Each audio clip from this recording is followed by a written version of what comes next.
Attack में pen होती है, बैठे बैठे पेन होती है। अच्छा, एंजाइना में कब होता है? चलने से पेन होता है, रुकने से पेन ठीक हो जाती है। जब 70, 80, 90 ब्लॉकेज हो, 70, एक आदमी बोलता है मुझे दौड़ने में दिक्कत है, तो कितनी ब्लॉकेज बोलूं? More than 70। एक बोलता है मुझे चलने में दिक्कत है, तो कितनी ब्लॉकेज बोलूं? More than 80। एक बोलता है मुझे नहाने धोने में दर्द है, तो मोर देन 90। और एक बोलता है मुझे बैठे बैठे दर्द है, तो 100%। याद रखिएगा, हार्ट अटैक मतलब है ब्लॉकेज इज इक्वल टू 100%। अच्छा, हार्ट अटैक धीरे धीरे होता है, सडनली हो जाता है? सडनली हो जाता है। सडनली अभी का भी हो गया हार्ट अटैक, 5 मिनट पहले मिला, 5 मिनट बाद खत्म हो गया, हार्ट अटैक हो गई। कैसे हो जाता है आपको याद है? अब देखिए एक बार। अच्छा, एक आदमी हार्ट का पेशेंट है, उसकी कितनी ब्लॉकेज है? 80 ब्लॉकेज है। उसको हार्ट अटैक करना, 100 ब्लॉकेज ले जाना, कितने साल बाकी है अभी इसको? 10 साल बाकी है। पता चला 10 मिनट बाद हार्ट अटैक हो गया। एक आदमी तो हार्ट का पेशेंट ही नहीं है, उसकी ब्लॉकेज 60 है, 60% ब्लॉकेज है, वो हार्ट का पेशेंट भी नहीं हो तो दौड़ सकता है। अच्छा, उसको कितने साल लगेगा अभी हार्ट अटैक करने? 60 है, 100 जाना है, 40% बाकी है, 20 इयर्स बाकी है अभी।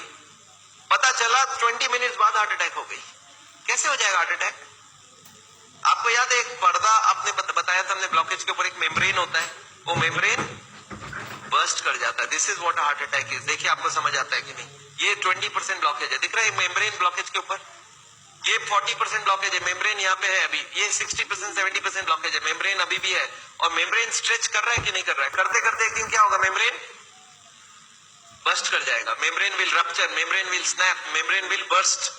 और जैसे ही मेम्ब्रेन बर्स्ट करेगा, क्या होगा? यहाँ से केमिकल यहाँ आएगी, और यहाँ पे खून जा रहा है, इस खून में क्या होगा? ब्लड केमिकल मिलेगा, और केमिकल मिलते ही ब्लॉकेज हो जाएगी 100%। This is called heart attack. 100% blockage कितने देर में बना? 5 मिनट में।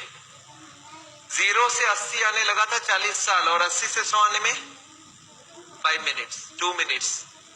अब एक बात बताइए, हार्ट अटैक को रोकना कैसे है?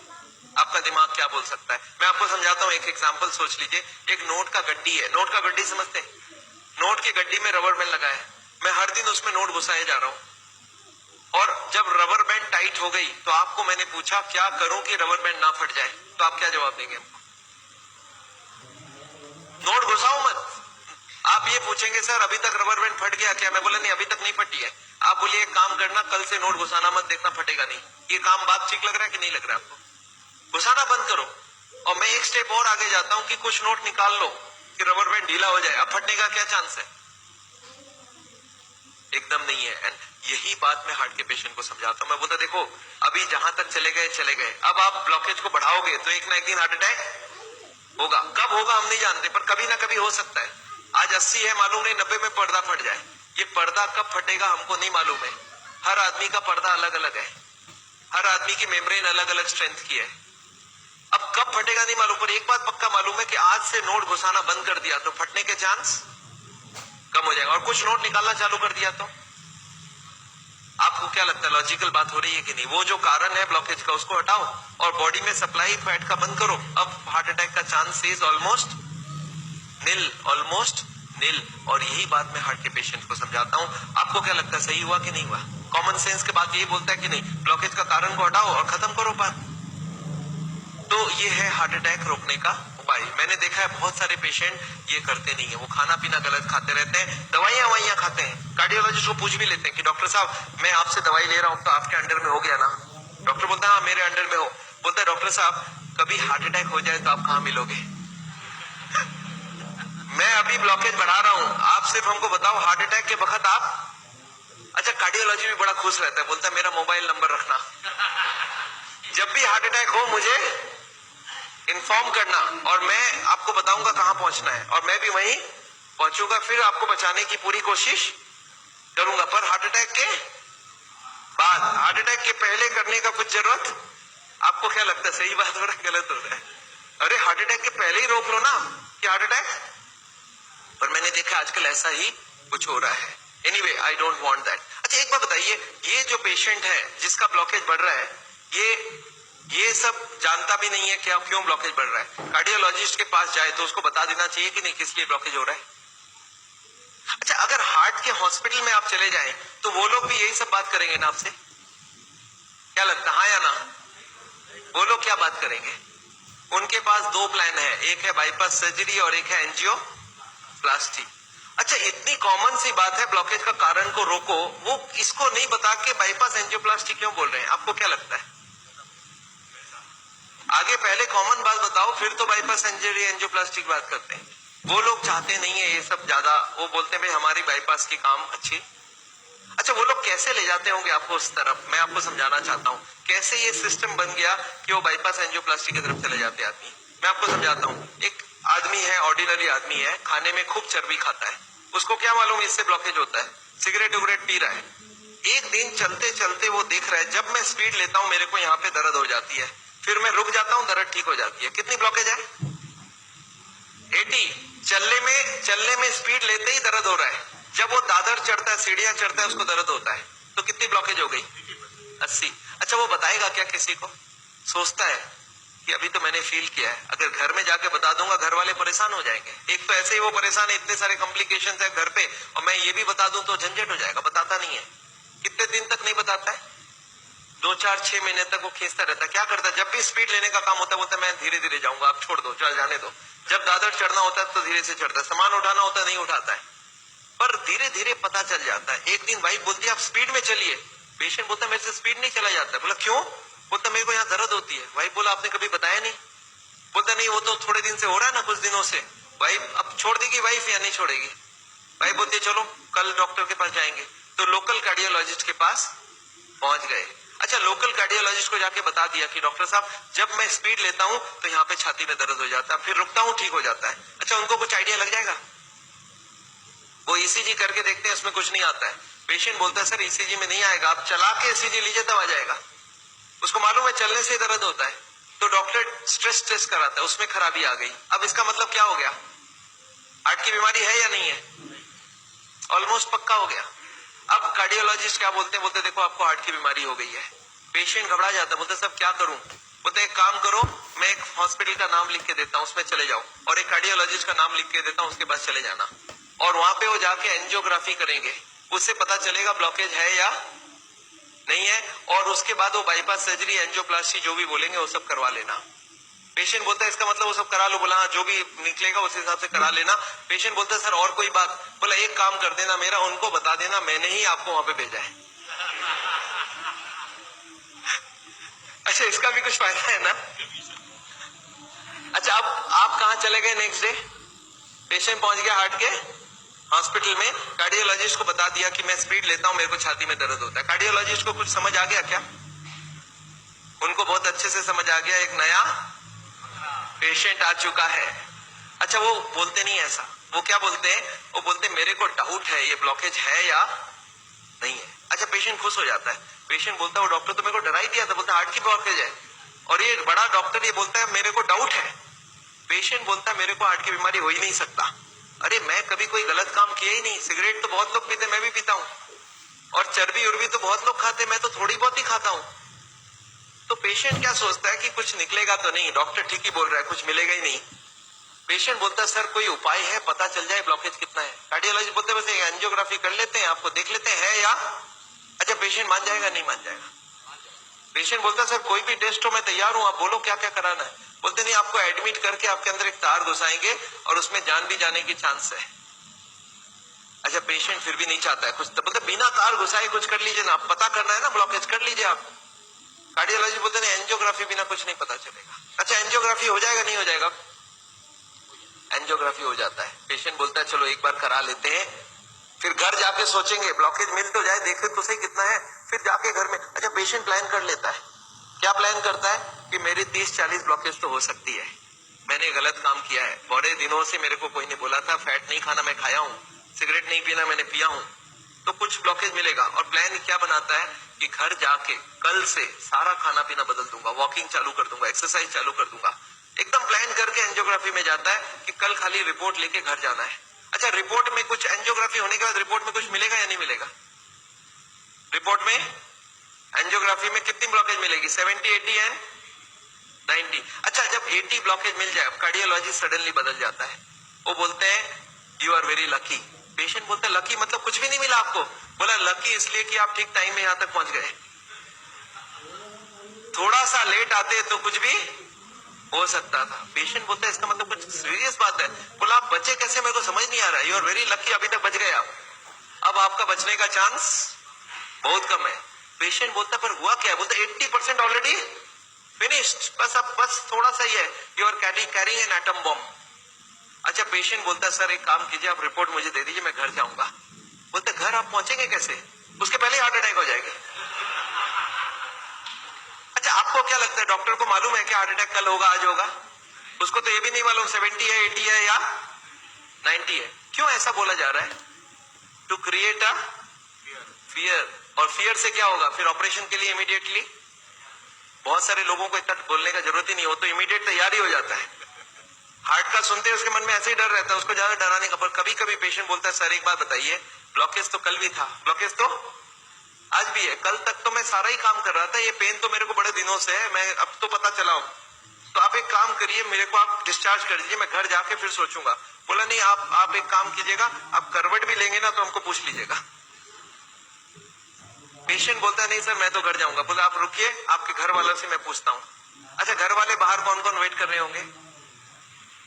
सारा खानदान वेट कर रहा होगा। वहां पे जाके क्या बोलना है कि patient is very critical, any moment he can die. आप बोलो मैं बचाने की कोशिश करूं और जाने दूं। अच्छा, आंसर क्या होगा? वाइफ क्या बोलेगी कि जिंदगी भर इन्होंने मेरे लिए किया, आज मेरे को चांस मिला, आज तो मैं ऑपरेशन। वाइफ बोलती है कोई चीज का भी, कोई भी कंजूसी हमें नहीं करना है, इनको तो बचाना। अच्छा, बेटा मानेगा कि नहीं? एक बेटा बड़ा समझदार होता है, बोलता है डॉक्टर को, डॉक्टर साहब एक बार बताइए, मैंने सुना है कोलेस्ट्रॉल की वजह से ब्लॉकेज होता है, इनका कोलेस्ट्रॉल हाई है, तो क्या करूं कि कोलेस्ट्रॉल कम हो जाए? खाने पीने में क्या क्या चेंज लाना चाहिए? अच्छा, कार्डियोलॉजिस्ट मान जाएंगे इनसे बात में, वो बोलेंगे you are wasting my time, he is dying and you are talking all this rubbish. अच्छा, तब तक और जितने परिवार वाले बोले नहीं नहीं ऑपरेशन होना ही चाहिए। मेरे एक पेशेंट थे, बोला डॉक्टर साहब मेरे साथ पूरा ऐसे ही हुआ, मैं तो खाली एक बार टेस्ट कराने गया था और उसके बाद वो ऑपरेशन करके भेजे मेरे को वापस। मेरे एक और पेशेंट थे, बोले सर मैं फिर भी नहीं कराया, मैं निकल आया। मैं बोला आप निकले कैसे? बोला मैंने बोला मैं तो नहीं कराऊंगा, मुझे घर जाना है। वो बोले नहीं आप घर भी नहीं पहुंचेंगे। मैं बोला मैं लिख के देता हूं, मैं पहुंच जाऊंगा। फिर मैंने लिख के भी दे दिया, फिर भी वो जाने नहीं दिया। फिर मैंने लास्ट बोला, मैंने बोला देखो मैं करने तैयार हूं, पर प्रॉब्लम है मेरे पास पैसे नहीं है, आप फ्री का कोई ट्रीटमेंट हो तो करवा डालो। तब इन्होंने बोला कोई प्रॉब्लम नहीं, आप घर चले जाओ। फिर मैं जब घर जाने लगा तब फिर से बुलाया उन्होंने, बोला अब आप एक बार बताओ ये इतने पैसे आप कितने दिन में इकट्ठा कर सकते हो? तब मैंने बोला देखिए मुझे प्रॉपर्टी बेच के आना होगा, 2 महीना लगेगा। फिर मुझे 2 महीना उन्होंने टाइम दे दिया, बोला आप कोई प्रॉब्लम नहीं है, 2 महीने बाद ही ऑपरेशन होगा। आपको समझ आ रहा है ऑपरेशन कब रुक सकता है? दिस इज, मैं ये नहीं बोलूंगा सारे जगह एग्जैक्टली यही हो रहा है, पर इसका ही कुछ छोटा मोटा रूप ये हॉस्पिटल का सिस्टम है। पर एक बात मैं जानता हूं, हॉस्पिटल को ये चॉइस देना चाहिए पेशेंट को, देखो the blockage is so much, these are the reasons. आप देखो क्या चाहते हो, आप अगर अपने आप को बदलोगे तो ऑपरेशन रुक सकती है, आप नहीं बदलना चाहते हो तो मैं ऑपरेशन कर दूं, उसके बाद जाके बदलने का कोशिश करो। But the hospitals don't give chance, उनको मालूम है ये एक मौका है, ऑपरेशन कर लेते हैं, बट उसके बाद भी उनको यही करना पड़ेगा, लाइफस्टाइल चेंज तो पेशेंट को फिर भी करना पड़ेगा। मैं जानता हूं हार्ट के पेशेंट्स को मैं 3 चीज देखते दिखाऊं, एक तो दवाइयां हैं, एक बाईपास और एक एंजियोप्लास्टी। ये दवाइयां मैं आपको एक बार समझाना चाहता हूं दवाइयां क्या काम करती है, और another 10 minutes I will take. देखिए ये ट्यूब है जिसमें कोई ब्लॉकेज नहीं है, और ये 80-90% ब्लॉक है, दिख रहा है आपको? अब ये पेशेंट को चलने से दर्द होता है, एक दवाई ऐसी है जो दवाई देते ही दर्द कम हो सकती है। कौन सी दवाई है? सॉर्बिट्रेट, नाम सुना आपने? क्या करता होगा सॉर्बिट्रेट? देखिए क्या करता है Sorbitrate. This what is the action of Sorbitrate. क्या हुआ? ट्यूब चौड़ी हो गई, ब्लॉकेज वहीं की वहीं रह गई, ट्यूब चौड़ी हो गई, ट्यूब थोड़ा फैल गया, फैलते क्या हो गया? ब्लड सप्लाई बढ़ गई। पेशेंट बोलता है मुझे अब कोई दिक्कत नहीं है, पर ये दवाई का असर रहेगा 8 घंटे बाद, तो 8-8 घंटे में एक सॉर्बिट्रेट देनी पड़ेगी। एक पेशेंट मेरे को बोला मैं सॉर्बिट्रेट नहीं लेता हूं, मैं मोनोट्रेट लेता हूं। मैं बोला वो भी सॉर्बिट्रेट का ही भाई है, तो ये जितने भी सॉर्बिट्रेट है उनका नाम मैं आपको दिखा सकता हूँ। These are all kinds of sorbitrate and all, ये सब दवाई हम लोग दे देते हैं। सॉर्बिट्रेट, इस्मो, आइसोडिल, मोनोट्रेट, नाइट्रोफिक्स, एंजिसेड, इमडूर, वेंजिकॉर, वेसोट्रेट, मोनोट्रेट, सॉर्बिट्रेट, मोनोसॉर्बिट्रेट, नाइट्रोकंटीन, वेसोप्रीन, मोनोस्प्रीन, इस तरह की दवाइयां हम हार्ट के पेशेंट्स को दे देते हैं। एनीवे, दवाइयां बहुत सारे तरह की मिलती है। एक होता है हार्ट की ऑक्सीजन की जरूरत को कम कर देता है, इसको बोलते हैं beta blocker, calcium channel blocker, फिर एस इनहिबिटर, ऐसे करके बहुत सारी गोलियां हम लोग हार्ट के पेशेंट्स को दे सकते हैं। I am not going to go into that detail. कुछ ब्लड पतला करने का दवाई भी देते हैं, आपने देखा है नाम, इकोस्प्रिन, कोल्स्प्रिन, एसिड, एलिस्प्रिन, डिस्प्रिन, क्लोपिग्रेल, क्लोपिलेट, क्लोपिवास, सिरुविन, क्लैविक्स, क्लोट्रेल, फ्लैजरिल, स्ट्रोमेक्स, डीप्लैट, इस तरह की गोलियां हम लोग देते हैं ब्लड को पतला करने के लिए। पर ये गोलियां देने से भी पेशेंट ठीक नहीं होता है, तो इसके लिए मैं चाहता हूं वो लाइफस्टाइल चेंज करें, अपनी ब्लॉकेज को कम करें कि उनको देने की जरूरत पड़े ही नहीं। अच्छा, ये गोलियां इतनी खाएगी, इसके साइड इफेक्ट्स होती है क्या?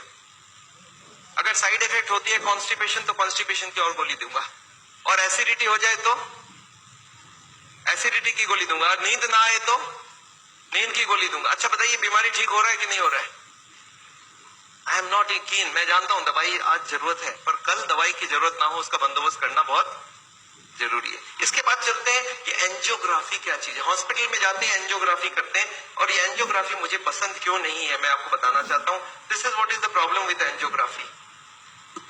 एक तार आपके पूरे बॉडी को स्क्रैच करके हार्ट तक लेके जाना है। ये तार यहां से जो घुसेगी, 1 meter wire is inserted into the body till it reaches the heart. It is a blind procedure. Blind मतलब क्या? आप घुसा दो, ये अंदर जाती जाएगी, और अगर अटक गई तो वापस खींच के फिर से ट्राई करना होगा। मतलब वो अंदर स्क्रैच करेगा ही करेगा, पूरे बॉडी को स्क्रैच करती है। और लिखवा लेते हैं कि अगर हार्ट अटैक हो गया तो मेरी कोई जिम्मेवारी नहीं है, और ये पूरे बॉडी को ये पंक्चर भी कर सकता है। मैंने ऐसे ऐसे पेशेंट देखे हैं कि एंजियोग्राफी के वक्त डेथ हो गई। एंजियोग्राफी में पैर को काटना पड़ा अल्टीमेटली, क्योंकि वो पैर की ट्यूब को डैमेज कर दिया। तो एंजियोग्राफी मैं नहीं चाहता हूं। और उसके बाद क्या होगा? इनएक्यूरेसी अबाउट द रिपोर्ट, और उसके बाद pressure from the cardiac doctors for the next operation. Patient को लगता मेरे को इमरजेंसी हो गया, बट इमरजेंसी प्रिसिपिटेट कराया जा सकता है। एनीवे, ये एंजियोप्लास्टी जो है, ये दो ऑपरेशन, दो चीज वो लोग करते हैं, एंजियोप्लास्टी, एक बाइपास सर्जरी। मैं एंजियोप्लास्टी 2 मिनट आपको समझाना चाहता हूं। What is this angioplasty? एक स्टेंट लगाते हैं, सुना आपने नाम? एक रिंग लगा देते हैं हार्ट में। What is this? Let me explain what is this. पिछले 20 साल में ये जो एंजियोप्लास्टी है, ये बार बार फेल किया और बार बार इसको सक्सेस बताया गया। पहले आई थी बेलूनिंग, बेलून एंजियोप्लास्टी। उसके बाद बहुत सारे तरह के एंजियोप्लास्टी आई, ऑर्डिनरी स्टेंट आई, फिर गोल्ड स्टेंट आई, फिर रोटा ब्लेडर आया, रेडियो एक्टिव स्टेंट आई, लेजर एंजियोप्लास्टी आई, आजकल चल रहा है ड्रग कोटेड स्टेंट। पर ये सारे के सारे फेल हुए हैं। क्यों फेल हुए, एक बार समझाना चाहता हूं। देखिए, ये बेलूनिंग क्या चीज है? याद है आपको? एंजियोग्राफी के वक्त तार अंदर घुसाई थी, वो कहां तक गई थी? हार्ट तक, यहां तक तार आई थी। इस तार के ऊपर ये बेलून होता है। इस तार को थोड़ा सा धक्का मारते, कभी कभी कार्डियोलॉजिस्ट तार को अंदर रख के बाहर आ जाते हैं, आके बोलते हैं देखो तार अंदर है, बोलो तभी खोल दूं। आप बोलते चलो खोल दो, कितने लगेंगे? 2 लाख लगेंगे। 2 लाख दे दिया। अब ये तार को ये लोग धक्का देते हैं थोड़ा और, तो तार की जो बेलून है ये बीचों बीच आ जाती है ब्लॉकेज में। अब इस बेलून में पानी डालना होता है। ये बेलून ऐसा होता है, इसमें पानी डालते ही बेलून फूल जाती है। अच्छा, पानी कैसे डालेंगे? आपने होली में बेलून फुलाया एक सिरिंज से? सिरिंज में पानी ले लो, सिरिंज को दबा दो तो बेलून के अंदर पानी घुस जाए। तो बाहर से सिरिंज से पानी डालेंगे तो बेलून क्या होगा? फूल जाएगी। फूलते ही ब्लॉकेज कहां गई? साइड में दब जाएगा, ऊपर कंप्रेस्ड हो जाएगी, नीचे कंप्रेस्ड हो जाएगी। अच्छा, ये बेलून को जब पानी निकाल लेंगे तो क्या होगा? बेलून को वहां पे 2-4 सेकंड से ज्यादा नहीं रख सकते, क्योंकि हार्ट अटैक हो जाएगी, 100 हो जाएगी ब्लॉकेज। तो बेलून में पानी डाला और सिरिंज से वापस पानी खींच लिया। जैसे ही पानी खींचा, बेलून वापस चिपक गई, तार को पकड़ के बाहर निकाल लिया। Angioplasty is over. आपको समझ आ रहा है क्या करना पड़ा? ये तार यहां थी, इसी को थोड़ा आगे किया, बेलून डाल, पानी निकाल लिया और ब्लॉकेज वापस। अच्छा, ब्लॉकेज वापस आ जाएगी नहीं आ जाएगी इसके बाद? क्या लगता है आपको? This is elastic. इलास्टिक समझते हैं आप? ये लोहा या पत्थर नहीं, इलास्टिक है। और जैसे ही बेलून निकाल लिया, ब्लॉकेज वापस आने लग गई। थोड़े साल बाद यही कार्डियोलॉजिस्ट मान गए बेलूनिंग काम की नहीं है। पहले क्लेम किया था बेलूनिंग एक बार कराओगे जिंदगी भर चलेगी, फिर मान गए काम की नहीं है। फिर क्या हो गया? फिर वो बोले इसमें स्टेंट लगाना होगा। What is this stent? Look at this, this is the blockage. दिख रहा है आपको येलो कलर की? और इसके अंदर एक बेलून डाल दिया। आपको दिख रहा है ब्लैक कलर का बेलून? बेलून में पानी डाला तो ब्लॉकेज कहां चलेगी? साइड में आ गई। जब बेलून निकाल लेंगे तो ब्लॉकेज वापस आएगी। तो यहाँ पे एक स्प्रिंग लगा देते हैं। ये स्प्रिंग क्या काम करेगा? ब्लॉकेज को आने से रोक देगा। आपको समझ आ रहा है स्प्रिंग का मतलब क्या है? अगर स्प्रिंग डाला गया इसका मतलब क्या है कि ब्लॉकेज वापस आ रही थी। इसका मतलब पहले वाला जो क्लेम था वो गलत था कि बैलूनिंग करा लो ठीक रहा। इसके बाद ये जो स्टेंट लगी, स्टेंट का एक मेजर प्रॉब्लम है कि इसके अंदर से ब्लड जाएगी और फॉरेन बॉडी के अंदर ब्लॉकेज बहुत जल्दी होती है। ये देखा गया है स्टेंट में 6 महीना 1 साल में सारे ब्लॉक आ जाती वापस। और ये जब वापस आने लगी तब इन्होंने थोड़े दिन तक तो बोला नहीं आती है। थोड़े दिन बाद इन्होंने बोला कि नहीं ये स्टेंट तो खराब होगी क्योंकि ये ऑर्डिनरी स्टेंट है, इसमें एक मेडिकेटेड स्टेंट देना होगा। वो दवाई में डाल के स्प्रिंग को निकाल लेंगे, अब बहुत बढ़िया हो जाएगा। तो ड्रग की कोटिंग चल जाए। आपने देखा है चांदी के गहने में सोने की कोटिंग चढ़ाते हैं, तो वो स्प्रिंग के ऊपर कोटिंग चढ़ा देते हैं और वो कोटिंग चढ़ा के लगा दिया, पर इसके बाद भी ये फॉरेन बॉडी ही रही, इसमें वही का वही रिजल्ट आया है। अभी लेटेस्ट है कि 66% people with in 1 year will come back with a reblockage. इसके बाद है बाईपास सर्जरी। एक बहुत बड़ी सर्जरी होती है। देखिए बाईपास सर्जरी मैं इसलिए नहीं चाहता हूँ, एक बहुत बड़ा सर्जरी है। एक पूरे चेस्ट को काटो और इसको काट के, इसको चाकू से नहीं कटेगा, इसमें आड़ी से कटेगी। आड़ी समझते हैं आप? आपने मार्बल फिटिंग के वक्त एक देखा गोल चक्का लेके घूमते हैं, ऐसा एक लगा के ये पूरा खुलेगी। इसको अंदर से ऐसे जैक करके ऐसे खोलेगा, अंदर में हार्ट को रोक के उसमें ऑपरेशन होगी।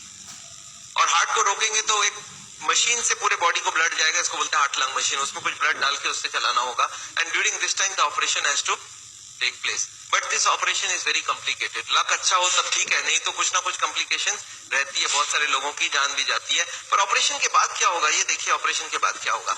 ये ट्यूब जो ब्लॉकेज है वो यहीं रह गई, उसके जगह नई ट्यूब लग गई। तो ये ब्लॉकेज के जगह नई ट्यूब लग गई तो क्या हो गया, बाईपास हो गया। पर ये नई ट्यूब में फिर कभी ब्लॉकेज आएगा कि नहीं, आपको क्या लगता है? ये नई ट्यूब में फिर से ब्लॉकेज आती है। अच्छा अब तो 40 साल बाद ही आएगी ना, पिछले बार कितने साल लगी थी आपको याद है? देखिए एक वाई का जवाब सोच के देखिए, ओरिजिनल ट्यूब में कितने साल में ब्लॉकेज हुई थी? 20 से 40 साल। तो कितनी स्पीड रही? 2 से 4%, 6% पर ईयर। और एंजियोप्लास्टी के बाद अगर 2 साल में वापस रीब्लॉकेज होती है तो कितने साल हो गई? 40% पर ईयर। और बाईपास के बाद अगर 5 साल में रीब्लॉकेज आती है तो 20% पर ईयर। जो ट्यूब ओरिजिनली 2% की ब्लॉकेज कर रही थी वो अब ऑपरेशन के बाद उसकी स्पीड क्यों बढ़ गया? क्योंकि अब वो ओरिजिनल नहीं रहा। हमारी बॉडी को जब तक ओरिजिनल रखो तब तक अच्छी बात है। हमारे प्राइम मिनिस्टर ने भी 2 बाईपास कराई है, एंजियोप्लास्टी 5 स्टेंट लगाई है, पर मैं जानता हूं उसके बाद भी तो फिर से कराना पड़ा। एक बार कर लिया, दूसरी बार कराया, कब तक करा सकता आदमी? और मैं जानता हूं बॉडी में एक बार कॉम्प्लिकेशन कराना, उनके लिए तो चलो बहुत बड़ा टीम लगेगा। हर आदमी के लिए इतनी बड़ी टीम नहीं भी लग सकती है और इतना बड़ा ऑपरेशन नहीं भी कर सकते ठीक से। पर मैं जानता हूं अगर ऑपरेशन बिना ही हमारी काम बन जाए, अगर हम लाइफस्टाइल को ही चेंज करके कर सकते हैं तो हम ऑपरेशन क्यों करवाएं? And this is what is the contention. Nevertheless मैं हार्ट के पेशेंट को एक ही चीज समझाता हूं कि ब्लॉकेज अगर रिवर्स करना है तो उसके लिए थोड़ा आपको एक्यूरेसी करना होगा। What is this accuracy? You understand? This is the accuracy. इस पिक्चर को आपने देखा है, इसमें एक्यूरेसी लिखा है। कितना एक्यूरेसी है इसका मतलब? मैं आपको समझाता हूं। ये एक ड्रम है, ये ड्रम में मैं पानी भरना चाहता हूं और इसमें 15 छेद है। आप बताइए कितनी छेद बंद करने से ड्रम भरेगी? याद है 15 कारण है। अब इसमें से कितने को कंट्रोल करूं कि ड्रम भर जाए? सारे को करना होगा। अच्छा मैं हार्ट के पेशेंट्स को क्या देखता हूं, उनको कुछ मालूम भी नहीं है इसके बारे में।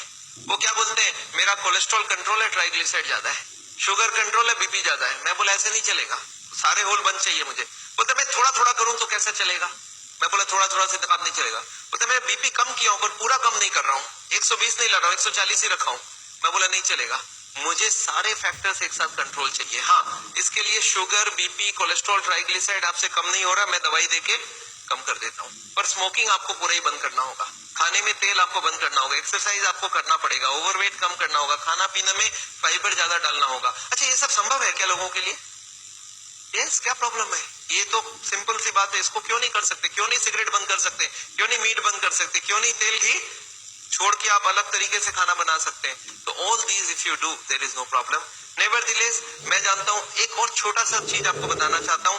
अभी एक और नई जो टेक्नोलॉजी आ गई है, आदमी को मैं सोचता था बिना काटे कुछ हो सके। ये हमारी कुकिंग की क्लास है। This is a cooking class. मैं हार्ट के पेशेंट्स को ट्रेनिंग देता हूं। This is my dietitian teaching cooking, zero oil cooking to the patients wives. मैं हार्ट के पेशेंट्स को योगा सिखाता हूँ। मैं बोलता हूँ कैसे भी करो, योगा करो, आप योगा करने की बहुत जरूरी है। उसके साथ उनको क्या करना चाहिए, क्या नहीं करना चाहिए, कितनी सामान उठानी चाहिए, गाड़ी चलानी चाहिए, स्कूटर चलाना चाहिए, ऑफिस जाओ तो क्या प्रिकॉशन लो, दादर चढ़ो तो क्या प्रिकॉशन लो, आगे कौन सी योगा करो, कब तक करो, कौन से मेडिसिन लो, कब तक लो। एंड फॉर दिस, हाँ, मैं एक मैगजीन भी निकालता हूँ, इसका नाम है साउल टाइम्स। ये मैगजीन मैं हर महीने निकालता हूँ, दिल्ली से निकलती है, हिंदी और इंग्लिश में। अच्छा, आपको एक फॉर्म दिया गया है क्या? ऐसा देखिए तो, have you got a form like this? ये फॉर्म में अगर आप अपने नाम एड्रेस भर के देंगे तो आपको ये मैगजीन आगे आपको मिलता रहेगा हर महीने, हिंदी में इंग्लिश में दोनों में मैगजीन है। और इसके साथ एक छोटा सा और क्वेश्चन ये रखा है कि यहाँ पे अगर हम लोग ऐसा कोई कैंप करवाएं तो how many people will be interested to join such a camp. 1 दिन का या 2 दिन का ऐसा एक कैंप अगर हम करवाएं तो कोई इंटरेस्टेड हो तो प्लीज फिल इट अप। मेरे को लोग बोलते हैं डॉक्टर साहब इतनी सारी बातें अगर कैसे याद रखूंगा, मैंने बहुत मोटी मोटी किताब लिखी है। आदमी बोलता सर छोटा सा कुछ दीजिए ना कॉपी, तो मैंने एक ऐसी किताब बनाई है जिसका नाम है पॉकेट गाइड। एक 30 रुपीज की किताब है, कोई 2 घंटा बैठ के पढ़ ले तो जितनी बातें मैंने बताई है सब इसमें लिख के रखा है। So this book I have brought over here. मेरे ख्याल से बाकी बुक्स तो मैं नहीं ला सकता हूँ क्योंकि hundreds of books are there, तो मैं ये बुक लाया हूँ। कोई को लगता है कि मैं पढ़ना चाहता हूँ और कोई को पढ़ाना चाहता हूँ, हार्ट के पेशेंट को जरूर पढ़ाइए। 30 रुपीज की गिफ्ट होती है, you can give it to anybody and they will learn things from the book. तो ये बहुत जरूरी है। मैं जानता हूं, मैं ये मैगजीन पिछले 10 साल से रन करता हूं and it is gone all over the world. मैं एक नई टेक्निक आपको इसी वक्त बताना चाहता हूं। There is a new machine which has come which can open the collaterals. देखिए कोलैटरल्स का क्या मतलब है, ये ब्लॉकेज है। बाईपास सर्जरी में क्या करते हैं, एक नई ट्यूब लगा देते हैं। इसमें क्या करते हैं, जो हार्ट की ये ब्रांच है और ये ब्रांच है, इनको जोड़ देते हैं आपस में। And there are so many small tubes, जो इसको जुड़ जाए तो ब्लड यहाँ से आने लगे। ये जो छोटे छोटे ट्यूब है, ये मैंने बोला था स्पोर्ट्समैन चालू करके रखते हैं, और स्पोर्ट्समैन चालू कर दिया तो क्या हो गया, उसके पास 2 सप्लाई हो गई, एक तो ये ओरिजिनल है और एक साइड वाली भी है। इसको बोलते हैं कोलैटरल। बैंक में आपने लोन लेते हुए देखा है कभी कोलैटरल्स बोलते हैं? कोलैटरल मतलब क्या, ये फेल हो जाए तो दूसरा कोई होना चाहिए। तो ये कोलैटरल्स भगवान ने हमें देके रखा है। ओरिजिनल तो था ही था, एक कोलैटरल भी देके रखा, कभी ये फेल हो जाए तो ये चालू करना। अच्छा, ये अगर चालू हो जाए बिना ऑपरेशन के तो इससे अच्छा कुछ नहीं हो सकता। And this is a new machine, new technology which has come. देखिए हमारे मेडिकल साइंस की टेक्नोलॉजी बिना कांटे वाली टेक्नोलॉजी है। ये देखिए ये ट्यूब्स है जिसमें कोई कोलैटरल्स चालू नहीं है, और ये है ट्यूब्स के सारे कोलैटरल्स चालू हो गए। आपको समझ आ रहा है डिफरेंस दोनों के अंदर?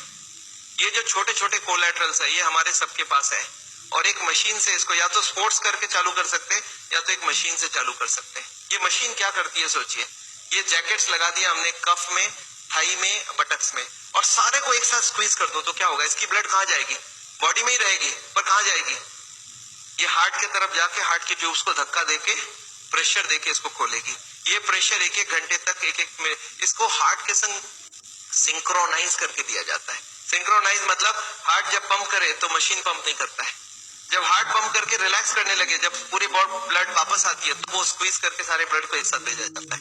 And this goes on, ECG feed होती है कंप्यूटर को। And this machine we have seen now without bypass surgery. आदमी बोलते हैं मुझे इमीडिएट रिजल्ट चाहिए, तो without bypass this can work very well.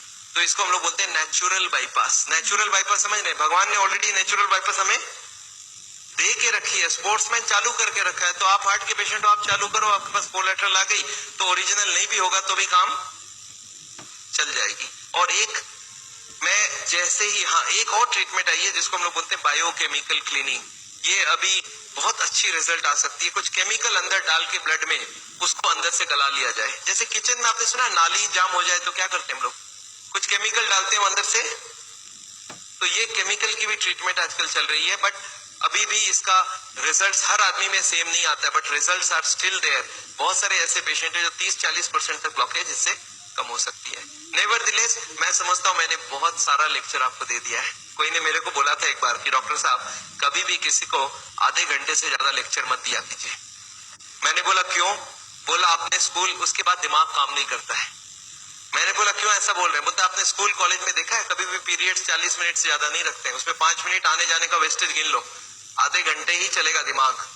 मैं बोला पर मैंने देखा आप टीवी देखते हो तो 2-3 घंटा देखते हो एक साथ। बोलते नहीं वो इंटरेस्टिंग हो तो देखते हैं।